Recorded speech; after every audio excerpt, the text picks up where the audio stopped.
Good morning students, have a nice day. This video for 4th level ராஷ்டிர பாஷா. இப்போ நம்ம பார்க்க போகிறது தக்ஷின் ஆஃப்ரிக்கா மே Gandhiji. South ஆஃப்ரிக்காவில் காந்திஜியை பற்றி தான் நம்ம பார்க்க போகிறோம். அங்கே அவர் இருக்கும்போது என்ன நடந்துச்சு அப்படிங்கிறது தான் தக்ஷின் ஆஃப்ரிக்கா மே காந்திஜி. தென்னாப்பிரிக்காவில் காந்தி. सारांश उत्कर्त एक मुकदमा लड़ने के लिए गांधी जी 1893 में दक्षिण अफ्रीका गए.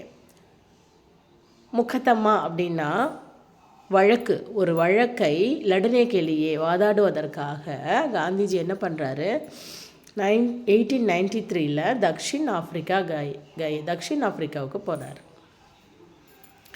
7 जून को அதாவது 7ஆம் தேதி वे रेल में बैठकर ரயிலில் உட்காந்து प्रिटोरिया नामक शहर जा रहे थे. प्रिटोरिया அப்படிங்கிற ஒரு பெயர் கொண்ட ஒரு நகரத்துக்கு போய் கொண்டிருக்கிறார். जा रहे थे. गांधी जी प्रथम श्रेणी का टिकट लेकर, प्रथम श्रेणी அப்படின்னா ஃபஸ்ட் கிளாஸ் டிக்கெட் எடுத்துக்கிட்டு டிக்கெட் லேக்கர் எடுத்துக்கொண்டு प्रथम श्रेणी की डिब्बे में फर्स्ट क्लास பெட்டியில், டிப்பே அப்படின்னா பெட்டி, ஃபஸ்ட் கிளாஸ் பெட்டியில் बैठे थे உட்கார்ந்துருந்தார். रेलगाड़ी பீட்டர் மாரிட்ஜபர்க் அப்படிங்கிற இடத்துல நாமக் ஸ்டேஷன் पर रुकी, அங்கே நிற்கிது. एक अंग्रेज ஒரு ஆங்கிலேயன் प्रथम श्रेणी के टिकट के साथ, फर्स्ट क्लास टिकट கூட, साथना उड़न गांधी जी के डिब्बे में आए. गांधी உட்காந்துருக்க அந்த டிப்பேவுக்கு வராரு. उसने गांधी जी से और गांधीनिடத்தில் तीसरी श्रेणी के डिब्बे में जाने को कहा.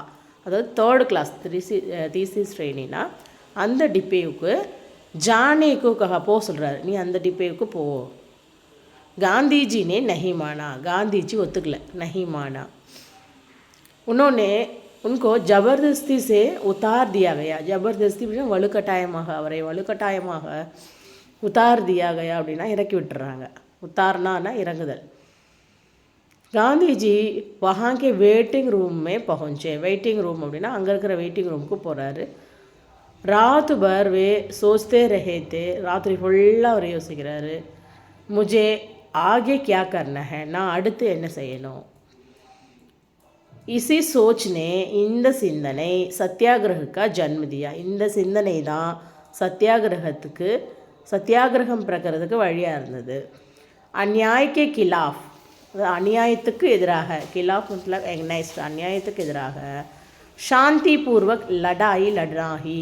சாந்தி பூர்வக் அப்படின்னா அமைதியான வழியில், லடாயி லடாஹி போராடுவது தான் சத்தியாகிரகம்.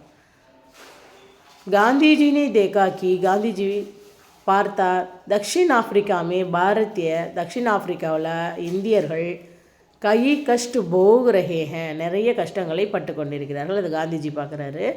காந்திஜி 1914 तक वहीं ठहरकर, அங்கே தங்கி இருந்து பிரவாசி பாரதியம், பிரவாசினா புலம்பெயர்ந்தவர்கள், இங்கே தான் இந்தியாவிலேருந்து போனவங்க தான் அங்கே போய் தங்கியிருக்காங்க இல்லையா, அவங்க பிரவாசி பாரதியோங்கே அதிகாரோं के लिए உரிமைகளுக்காக லடுத்தே ரஹேன், அவர் அங்கே போராடுறாரு 1914 फिर भारत लौट आए, திரும்ப இந்தியாவுக்கு திரும்பி வராரு. लौट आए சத்தியாகிரக के बल पर, அதாவது சத்தியாகிரகத்தின் உதவியோடு, பலத்தோடு, உன்னோனே ஹமே, அவர் நமக்காக ஆசாதி திலாயி, விடுதலை வாங்கி கொடுத்தார். மீனிங்ஸ் நல்லா புரிஞ்சுக்கிட்டு படிச்சிங்கன்னா தான் எஸ்ஏ வந்து மனப்பாடம் ஆகும். மீனிங்ஸ் நல்லா புரிஞ்சுக்கிட்டு படிக்க ஆரம்பிங்க. தன்யவாத்.